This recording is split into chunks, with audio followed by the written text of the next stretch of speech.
Okay, there is two terms when it comes to calculus. They want you to understand two key words. Oh, Kai is here today. Well, it's okay. Grab a seat. Yeah, it's for you. I want you to do this bit. Oh, thank you. All right, so continuity and differentiability. These are the two words.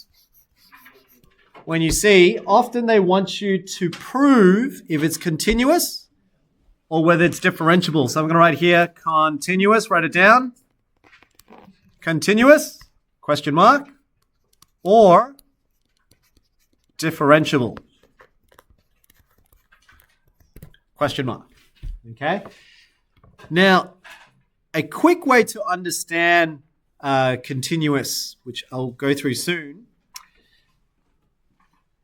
is the actual definition itself. Continuous means it will connect and continue onwards, boys. Thank you, focusing. So when you're looking at this graph as an example, we call them hybrid functions or piecewise functions. So they're separate. They're two different graphs on the one axis. So we call hybrid or piecewise. So consider this function. Evaluate the limit of f of x as x approaches x equals 1. What does that mean? What they're saying is, okay, this graph is clearly disjointed. They're separated, right? But what we can see is that at x equals to 1, so at negative 1, oh, sorry, I should have been negative 1. Can you fix that? Write negative 1 here. There should be negative 1 there. You can see that at x equals to negative 1, there's a bit of a problem. So at negative 1, if I asked you, is there a value on the graph for y value? So if x equals negative 1, what is the y value? Now there's two graphs here. So if I follow this graph, the y value should be closer to negative 1. But if I follow this graph, at x equals to negative 1, it should be closer to 4.5. You see that? So this is the y value. So y value is 4.5. The y value here is negative 1. This is why specifically at x equals to negative 1, we need to tell people, well, which one is it? Is it going to be 4.5 or is it going to be negative 1? Because we don't know. Everywhere else is pretty distinct.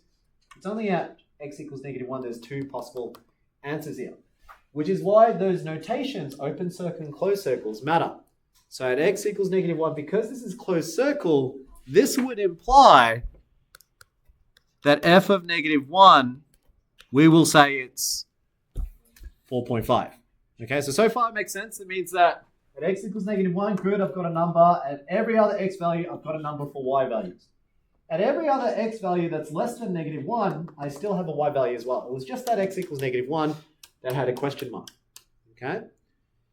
What we then say from this point of view is we say, okay, well, if I look at this graph and I go from the left side and then I go from the right side, you can either approach negative 1 or you can approach 4.5. So how we say that in terms of notation, we say like this. Limit, so lim means limit. So what does it approach to? Limit of x approach, so this little arrow means approaching negative 1. Now you can come to negative 1 from the left side. So if you come from the left side, it's sort of tending towards negative 1 here. Versus coming from the right side. So how do you tell how do you tell people which direction you're heading? Well then, this is where you then put a plus or a minus on top. Okay, so you tell which direction you're going. So is it a plus or is it a minus? So people know. Okay, so when you're saying I'm going from the function from the left, okay, you put the minus. When you're saying it's going from the right, then you say from the positive. So limit of x approach negative 1 into positive. Okay, so f of x. Now each one has a different answer. This one has an answer. If I'm approaching from the left, it tends towards negative 1. If I'm coming from the right-hand side, then it approaches 4.5. This idea of approaching is like estimating. What does it come towards? This is one of the skills that you're going to need to get familiar with when it comes to continuous and differentiability. Okay? So right here, we know it's definitely going to be 4.5 at x equals -1, but let's say if I'm not knowing the actual value, what does it approach to? Here's an example. See, if I gave you the function is 1 on x, at x equals 0, what's the problem? So in that particular example that I just made up, if f of x is 1 on x, and then I say at x equals 0, what's the problem? It's undefined. F of 0, 1 divided by 0 is undefined. So it doesn't have a coordinate. But it doesn't mean you can't have an answer though. You see, if I drew the graph, you can probably come to two conclusions here. This is a rectangular hyperbole, so it looks like this, what you learnt in term 2, I think it is. Term 2, that's a rectangular hyperbole. That's 1 on x. Now, x equals 0 is right here. That's x equals 0. Makes sense, has an asymptote. That's why it doesn't have a y value, it's undefined. But if I said limit moving towards 0 from the right side, if I come from the right side, what does y value tend towards? What can you say? So if I made the numbers smaller, so from 5 to 4 to 3 to 2 to 1 to half to 0.01 to 0.0001, what does the y value tend towards? Just looking at the graph. Yeah, it gets really large. You can see the graph, it gets larger and larger and larger and larger and larger. So even though I don't know what the value is, I can probably tell you that it's going to be a really, really, really big number. The smaller it is, the closer it is to x equals 0, the y value is getting larger. Whereas if you went this direction, the larger the x value is 10, 20, 30, 40, the number seems to get smaller and smaller and smaller and smaller. So I can say that coming from the right side, so limit x approach 0 from the positive side for f of x, this would tend towards positive infinity. But then interestingly enough, what if I went from the left-hand side? What if I approach 0 to get to 0 from the left-hand side?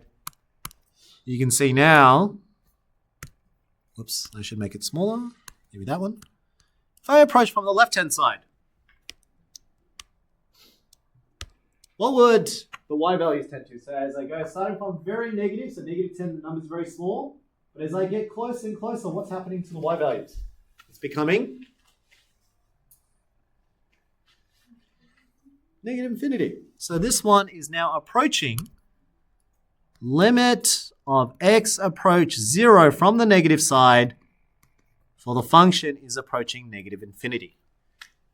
That's what this limit thing is for. It's for when you can't solve a value, then what we do is we predict. We say, okay, what happens if the number gets infinite or gets really small? What happens to the graph? Gives us more information. Yeah. This is what you need to practice first. So that's what part of the exercise is, 17F. There'll be exercises where you learn to read how to do approximations through limits.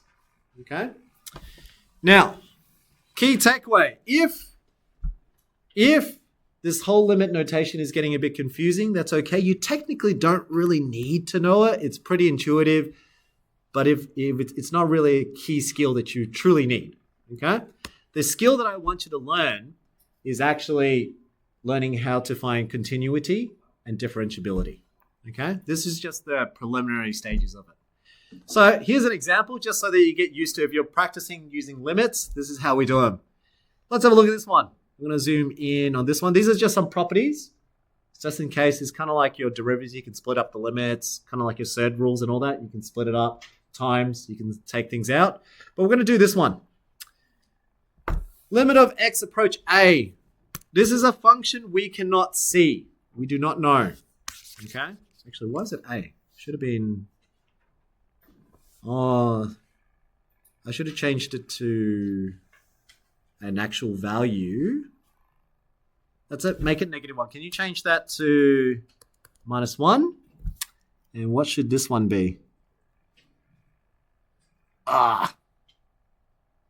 We'll figure this one out later. All right. There's a reason why I'm putting -1 there.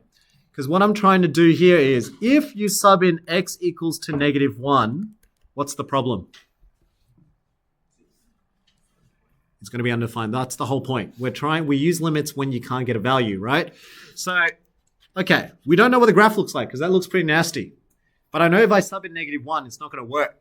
So the limits, one of the techniques is to, okay, if the denominator is a problem, this thing is going to make it undefined. One of the techniques they're trying to get you to do is to rearrange the equation, simplify it so that you don't get an undefined answer. So here we go. How do we simplify it? The only way is if you can factorize or simplify by cancelling by division. That's the idea. So here in the numerator, I've got x squared plus 2x. So let's factorize that.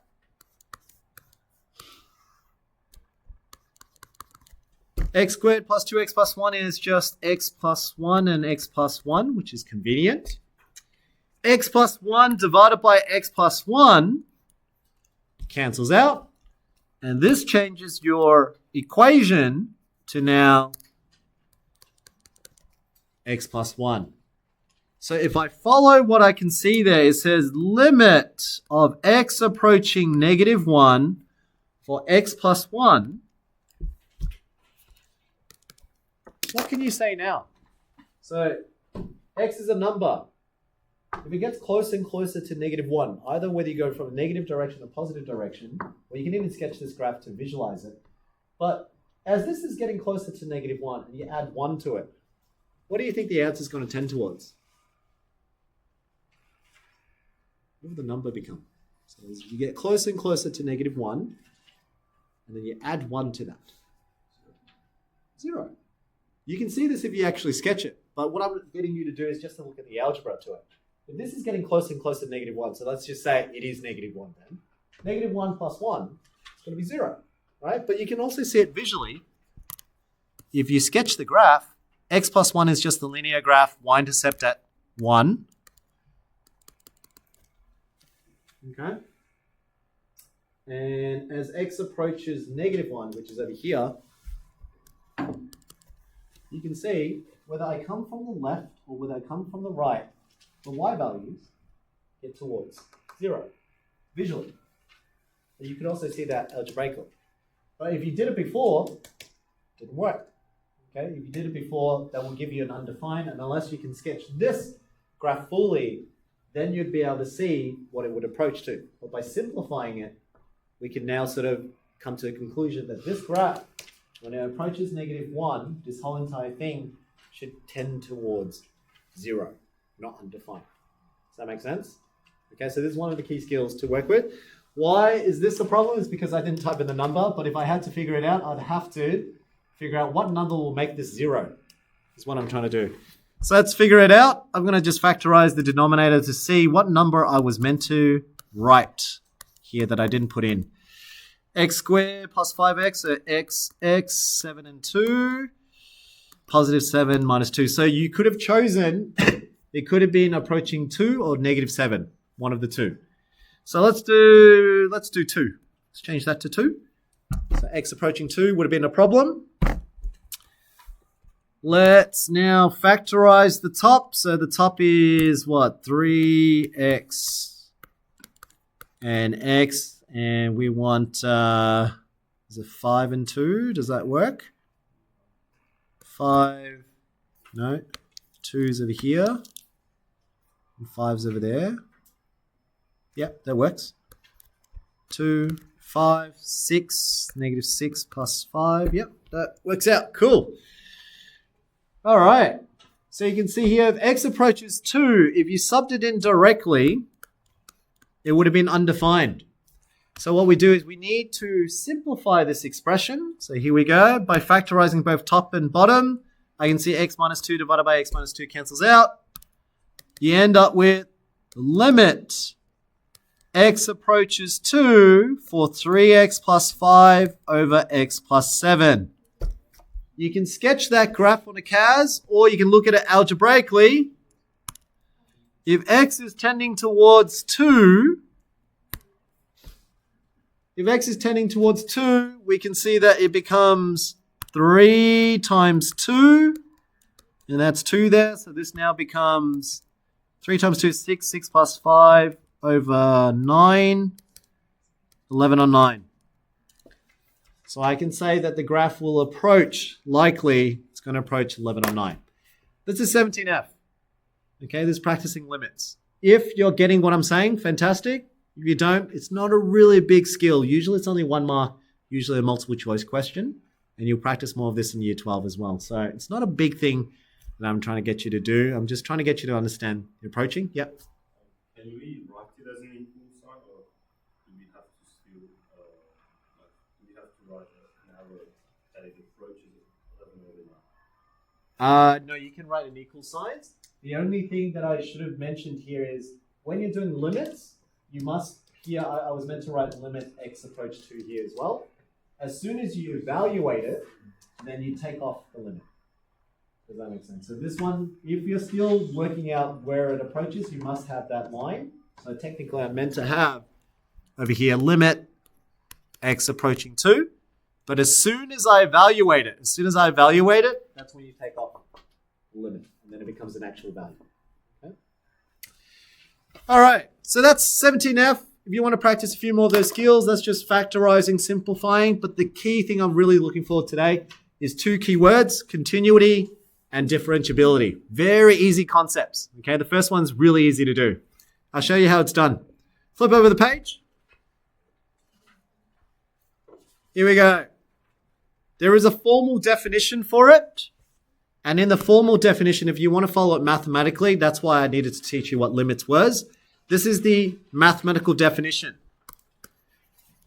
For it to be continuous, meaning if a graph has continuity at every single point on the graph. So when you draw a curve like this, you're saying that at this point, that's continuous. Or at this point, that's continuous.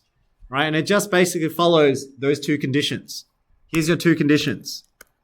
Condition 1, does it have a y value at x equals a? Okay, so if it's undefined, it's not continuous. It has to have a y value at that point. Okay, so does it have a y value?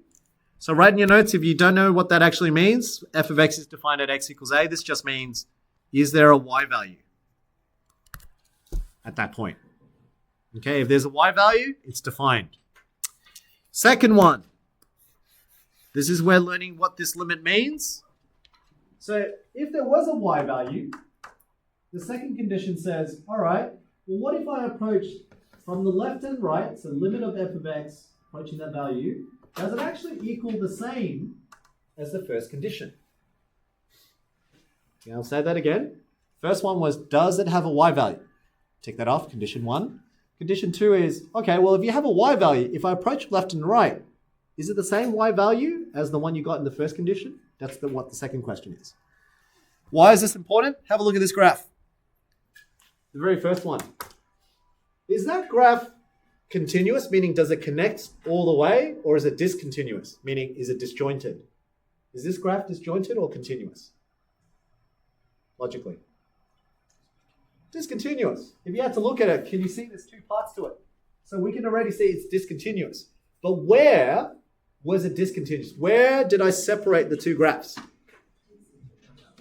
At -1. Can you see that? So if I asked you, where did this graph get separated? You'd say it's at x equals -1. So if I follow the conditions, condition 1, it asks, does it have a y value? Yes, it does. At x equals -1, the y value was 4.5 based on the graph. So I do have a y value. Condition number 2. Well, if you approach from the right and you approach from the left, do the 2 values match 4.5? But clearly, in condition 2, if I approach from the right and left, limit of x approach -1 from the right tends towards 4.5, but the limit of x approaching -1 from the left, it approaches -1. This is a problem. It's not 4.5. Had it been 4.5, then we can say it's continuous. So this is the mathematical proof. This is what the year 12s have to do. If we ask them, show us that it's continuous, They have to prove to us, yes, there's a y value. And then if you check from the left and right, do the y values match? Because if they don't, it's very likely it's disjointed. So that's the formal definition. Now, if you don't understand the formal definition, you know what's the easier one? Here's the intuition. So because this doesn't meet the conditions, we say therefore not continuous. But here's the informal definition. So this was formal. Here's the informal. Everyone can do this one. The informal definition is, can you draw the graph without lifting your pen?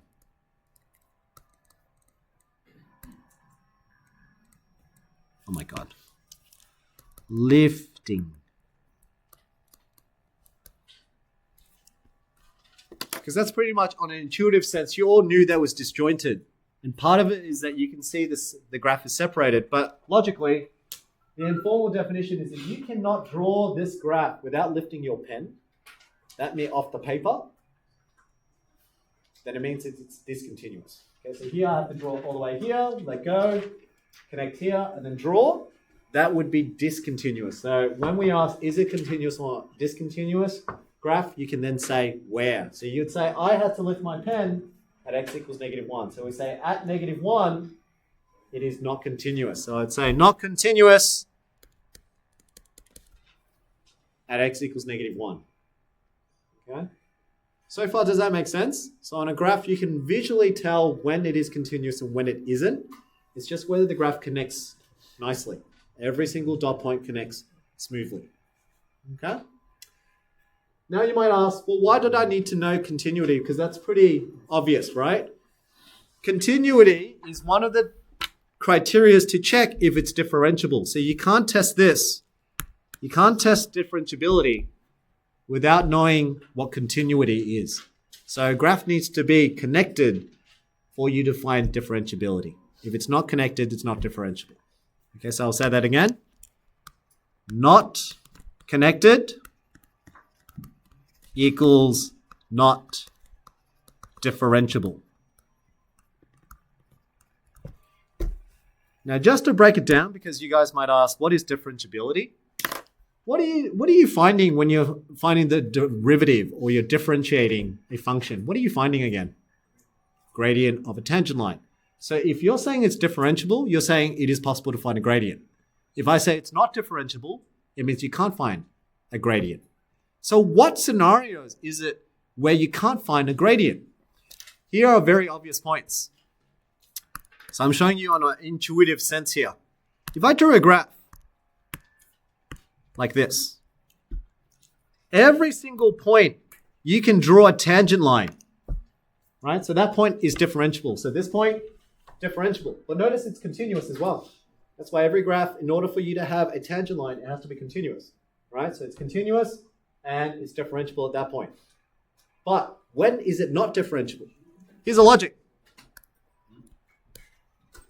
Why is this endpoint not differentiable? Why can I not draw a tangent line that touches that point once? Why can't I find a gradient at this particular point? I can find it everywhere else.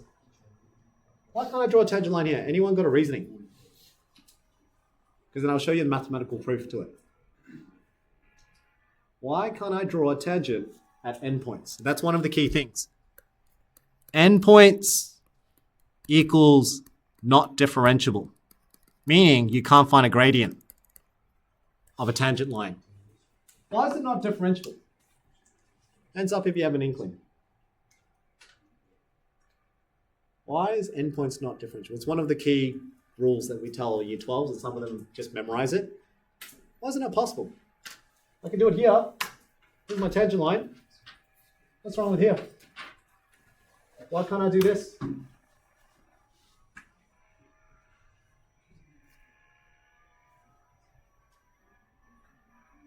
Say it again. You can go the past endpoint. You can. The actual answer, if you guys were sort of thinking about it but haven't answered it, is because that's not the only one that touches that point once. I can actually draw a tangent line infinitely many different ways to touch one point. But this is the only one I can do here. Endpoints are the ones where there are infinitely many. And so what you can prove mathematically is if you were to find the gradient at this point, you'll find that there are many possible answers from the right and from the left. Because remember, to find an actual value, you can find the limit of the gradient. And when you find the limit of the gradient, you'll find that both values will not match because you don't know what the other side is. Because of that, there are infinitely many at endpoints. That's why the general rule is it's not differentiable, because once you have an endpoint, there's so many lines that can touch that point as a tangent. That's why. Okay? So one is endpoints. The other one, let's draw another graph that is very likely to explain my concept here. Say I give you this graph. Is that graph continuous? Just looking at that. Can you draw this red graph without lifting your pen? Yes, so condition 1, it's continuous. That's good. I can draw that. But let's see, remember differentiability means where can I not find a gradient? Now let's think about it. I can find a gradient, tangent line. I can find a gradient there at one point. I can find a gradient here. I can find a gradient here. But where do you think you can't find a gradient? Because then I'll explain why. Where is an intuitive sense, if you had to guess right now, where with the gradient might be a problem? Right here. Why? Let's think about the why now. Why is this point a problem? You see, at this point, it matches both of these two. One is a negative gradient, one's a positive gradient. But right at this point, it's both on the positive and negative. So which one's the answer? If this had a gradient of -1 and this had a gradient of 1, the problem is right at x equals 0, you have two different gradients. At x equals 0, if you were checking the gradients from the left, if I'm approaching from the left, the gradient's negative, negative, negative, negative, negative, negative. But if I approach from the right side, the gradient is positive, positive, positive, positive, positive. So you would say coming from the right, gradient's positive, but coming from the left, gradient's negative. So which one is it? It's negative or positive? We don't know. And because we don't know what the gradient is. And if we don't know what the gradient is, we don't know what the derivative is. If you don't know what the derivative is, then it's not differentiable. Does that make sense? So derivative is differentiability. Differentiability talks about gradient. And a gradient is just looking at the tangent line. That's what it is on a general sense. Cool? Mathematically, you can't do this. You can't just do what I just explained to you. I'm explaining to you on a very sort of layman terms way so that you understand what I'm saying. But you have to show it mathematically. So how do you show it? You have to go through what I just showed you. Limits, showing left and right. There's a y value. And then does it have a gradient? That's what you're testing. Okay, so here we go. Let's flip back to the actual note. So that's the difference between continuity and differentiability. Continuity in a nutshell, can you draw the graph without lifting your pen? These are the two conditions to prove that. Okay, so you got two conditions there. Condition 1, condition 2 to prove continuity. So here, if I had to spell it out, if I substitute x equals a for condition 1, will it have a y value? That's what the first condition is saying. Condition 2, for it to be continuous, if I approach the x value from both left and right, does the graph tend towards the same y value as condition 1?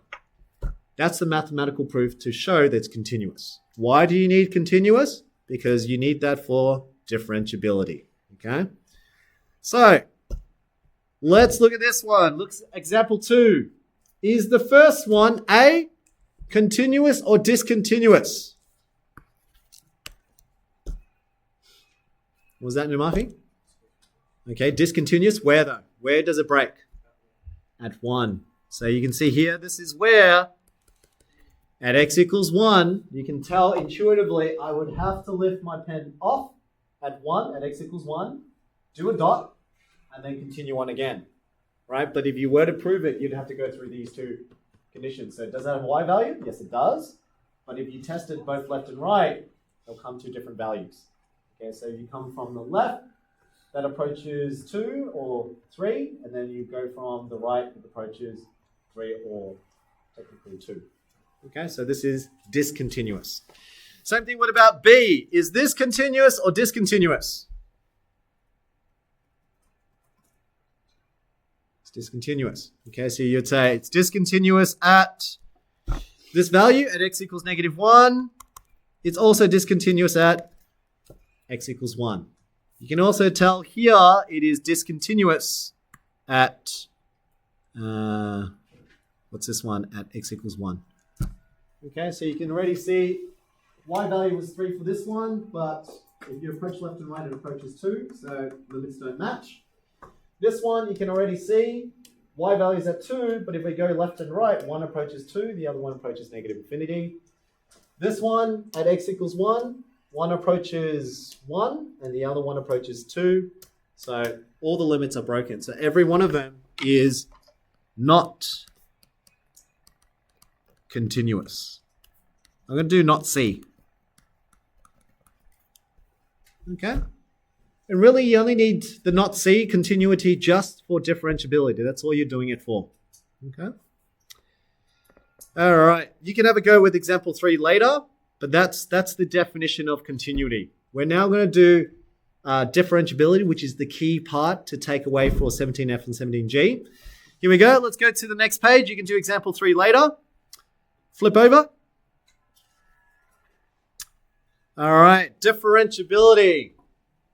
I said to you there were 2 parts. Number 1, you need the graph to be continuous for it to have a gradient. Second one, this is the only part you're doing mathematically. When they say limit of x approach a, f dash of a exists, they're just saying, is there a gradient? That's all they're saying. Looks scary. All they're saying is there a gradient at that point? Okay. Here we go.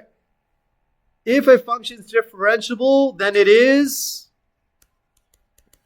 by definition, it has to be continuous. But the other way is not true. Just because a graph is continuous doesn't mean it is differentiable. Okay, so you hear some teachers say it, or some YouTubers will say it as well. If it's differentiable, it's definitely continuous because they have to follow these 2 conditions. But just because it's continuous doesn't mean it's going to be differentiable, which is kind of like the V shape I showed you before. That was continuous, but it was not differentiable at one particular point. Okay? So just note that line. All right. Let's do a practice. Here we go. First one. Let's test differentiability. 2 conditions. First one, is the graph continuous? For the first one. Hands up for it is continuous. Good. Very good, because you can draw this graph without lifting your pen, so it's continuous. So condition 1's met. Condition 1, continuous. Yes. Good. Condition 2. Now we're going to check, well, is it the same gradients all the way through? This is where you have to think about your tangent lines. If I drew a tangent for each and every one of these points, what would the gradients be at these points? What would you predict it to be? 0, because it's flat. Okay, so the gradients are all 0 because it's a flat line. If it went up, if the tangent goes up, that's positive. If the tangent looks like that, that's negative, right? And if it's vertical, it's undefined. So clearly, over here, each one you would say, m is 0, m is 0, m is 0. So anything that's less than, for x, that is less than 0, anything that's negative, all the gradients are 0. What about the right side? What if I chose all the x values that are positive? If x is positive, let's choose these points now. And I drew a tangent line for each one. What's the gradient of these points? Positive. Okay, so all of these are positive gradients. So they're all differentiable because you can tell me what the gradients are. So differentiable, differentiable, differentiable, differentiable, differentiable, differentiable. Where do you think it's not differentiable? Because I can tell just from looking at the graph. There is a point where it's not going to be differentiable. Where would I be iffy? Where would be the point where I'm unsure? Very interceptable. Yeah, right here. At that very specific point, right here, when x equals to 0, so not when it's positive, not when it's negative, but when it equals to 0, what's the problem? See, is the gradient going to be 0 or is it going to be a positive? Which one is it? Because if I approach from the left, it's tending towards 0. If I approach from the right, it's clearly tending towards positive because you're saying it's positive, positive, positive, positive, positive, positive. So you would think by the time you get to x equals 0, it should be positive. So if you come from the right, see, mathematically, you would say this. You'd say limit of x approach 0, the gradient, if you're coming from the left, is coming towards 0. But if you try limit of x approach 0 from the right, the gradient is now, even though I don't know the number, I know it's going to be positive. That's a problem. We can't decide which one it is. Is it going to be 0 or is it going to be positive? Because we can't decide, it's no gradient. But if there's no gradient, it's not differentiable because you can't derive it. If you can't derive it, it's not differentiable. Does it make sense of what I'm trying to do there? So you can see how I taught you limits to what a continuity is, and then how we use continuity to prove differentiability. Yeah, so differentiability just checks, is it continuous? Yes, it is. There's points everywhere. They're all linked to each other. Great. Number 2, well, are all the gradients the same? And if it's not, where is it not the same? Where is a point you don't know what the gradient is? And usually, hint is endpoints and any sharp points. Okay, so I'll write it again as a tip. Write it on the side for yourselves to remember.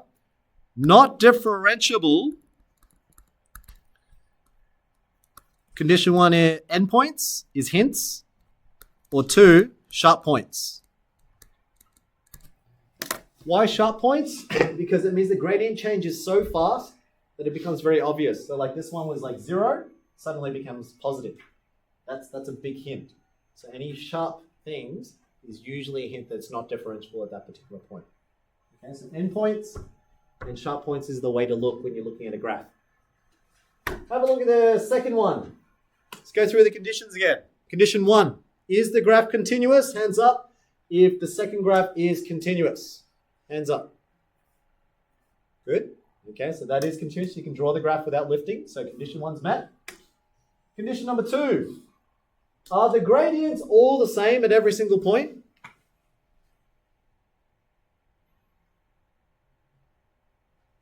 Yes, it is. There's not a single, every point you pick, no matter where, I can draw a tangent. And it's always positive. So that means whatever it is, it's staying the same. It's positive throughout. There is no quick changes. So this one, you would say, yes, differentiable. Meaning you can find a gradient anywhere and everywhere on this graph. What about the second one? Third one, sorry. I'm going to zoom in. Third one. Is this graph continuous? Condition 1. Is it continuous? Hands up for yes, it is continuous. Yes, it is. You can draw this graph without lifting your pen. So up, down. Then you got to check condition number 2. Are the gradients at any single point the same? Is in the sense that you can always find a gradient.